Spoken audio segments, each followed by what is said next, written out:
मित्रांनो, पाहिले की आपण मराठी बिग बॉसमध्ये चौथा आठवडा सुरू झाला आणि चौथ्या आठवड्यातील आठवड्यातील कॅप्टन्सी टास्क हा आला. कॅप्टन्सी टास्क हा सोपा होता. पापड बनवायचे आणि पापड विकायचे. परंतु यात टीम ए आणि टीम बी, विशालची टीम वर्सेस राकेश बापटची टीम, अशा दोन टीम होते. त्यातील प्रभू शेळके आणि दिव्या जामदार ह्या संचालक होत्या. साहजिकच दिवस आमदार ही विशालच्या टीमला सपोर्ट करणार होती आणि प्रभू शेळके हा राकेश बापटच्या टीमला सपोर्ट करणार होता. हे दोघे संचालक असूनही त्यांनी एकमेकाच्या टीमसाठी जिंकण्याचे खूप प्रयत्न केले. यात आपला करण सोनवणे ह्याला रुचिता जामदार हिने खूप मोठा धक्का दिला आणि तिथंच सगळा गेम म्हणजे सगळी भांडणं झाली.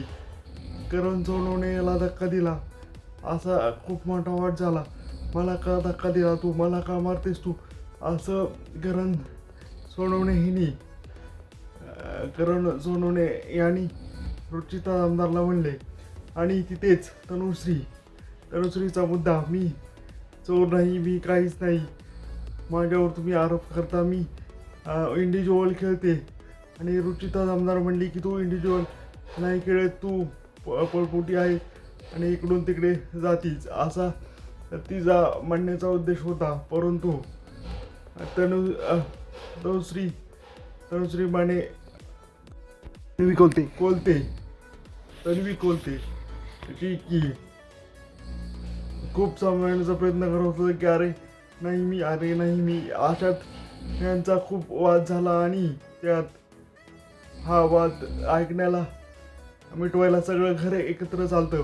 जसं की आपण पाहतो की दिव्या जामदार ही खूप वाईल्ड आणि खूप वादविवाद करणारी खेळाडू आहे. मला वाटत नाही की दिव्या जामदार शिवाय मराठी बिग बॉस ह्यावेळेस पुढे जाईल. दिव्या जामदार बरोबरच आपली जी अनुश्री माने आहे ती राकेश बापट बरोबर असून आता सध्या राकेश बापटला चांगली बोलत आहे कारण की ती दोघं एकत्रच आहेत म्हणून. आता दोघांच्यात खूप चांगलं हे झालं आहे, ट्रोलिंग झालं आहे. आणि नंतर हे सगळं होत असतानाच आपली जी सगळ्यात लाडकी दिव्या शिंदेला स्वतःचा गेम अजून कळला नाही. तिला स्वतःचा गेम कळावं लागेल आणि स्वतःसाठीच खेळावं लागेल. स्वतःसाठी आपण तिथं गेलो आहे ना की राकेश बापट किंवा इतर भाऊ आणि इतर बंदगी निभावण्यासाठी आपण गेलो. ते स्वतःचा गेम इम्प्रूव्ह करण्यासाठी, स्वतः जिंकण्यासाठी.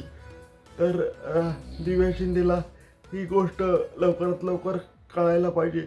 मला का असं वाटत नाही की बाहेर जी मुलगी प्रत्येक गोष्ट एक चांगल्या उद्देशाने बघते आणि आत गेल्यावर असं का ती वागते, दुसऱ्याच्या खांद्यावर बंदूक ठेवून गोळी का चालवते. इथं दुसऱ्याच्या खांद्यावर बंदूक ठेवत नाही ती, दुसरा तिच्या खांद्यावर बंदूक ठेवतोय आणि गोळी चालवतोय. ही तिला का कळत नाही. मला तर विशेष वाटते दिव्या शिंदेचं की का असं की एक तरफ तिने बाहेर एवढं सरकार नावाचं स्टेटस निर्माण केलं आणि आत गेल्यावर तिने असं का वागावं. भाऊ हे सचिन त्यांनी पण म्हणलं होतं की तू फक्त एकाचीच बहीण आहे, ती म्हणजेच राकेश बापटची. बाकीचे भाऊ कुठे गेले, माझी चिमणी आहे ती घरीच आहे. म्हणून तर मी म्हणतो बिग बॉसमध्ये कुठली नातीसंबंध आपण जपायचे असतात ते फक्त मित्राचे नातं. कारण की मित्राचं नातं हे आपल्याला गेम बदलण्यास मदत करतं आणि फक्त मित्र हे गेममध्येच बोलत राहतात इकडे तिकडे, टीम ए टीम बी. परंतु आपला जो करण आहे, करणला नेमका कुठल्या गटात मोजायचं आणि इंडिव्हिज्युअल कसं खेळायचं तेच करणला कळलं नाही. तो विशालच्या टीममधनं दाखवत नाही आणि राकेश बापटच्या टीमबद्दल दाखवत नाही. नक्की करायचं आहे काय, कारण लवकर ठरव, नाहीतर फॅन फॅन फॉलोईंग राहील बाजूला आणि सगळंच राहील बाजूला. लवकरात लवकर तुझा गेम दाखव. तू आहेस तर तू कुठे आहे, तू दिसायला पाहिजे. आणि दिव्या शिंदे ही खूप चांगली खेळते आणि तिने तिचा गेम इम्प्रूव्ह करायला पाहिजे, स्वतः इंडिव्हिज्युअल खेळायला पाहिजे, ना की राकेश बापट बरोबर.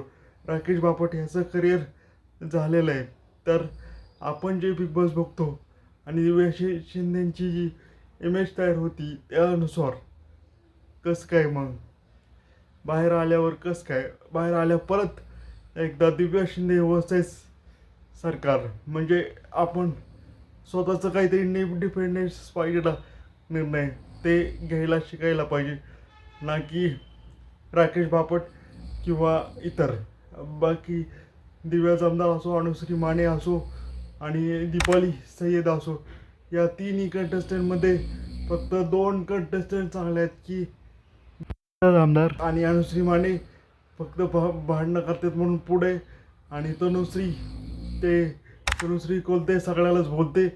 आणि काय आता सांगायचं, काहीच नाही सांगण्यासारखं, म्हणजे सांगण्यासारखं खूपच आहे, पण त्यांनी काय करायलाच पाहिजे. आणि हे तर इकडे तर कोण तो आपला सागर कारंडे तर काय असतो, कधी कधी शांत असतो, कधी कधी वाईल्ड होतो, कधी कधी शांत असतो. पण असंच चाललंय. आपल्याला रोशन भजनकरला सपोर्ट करायचं आहे मित्रांनो.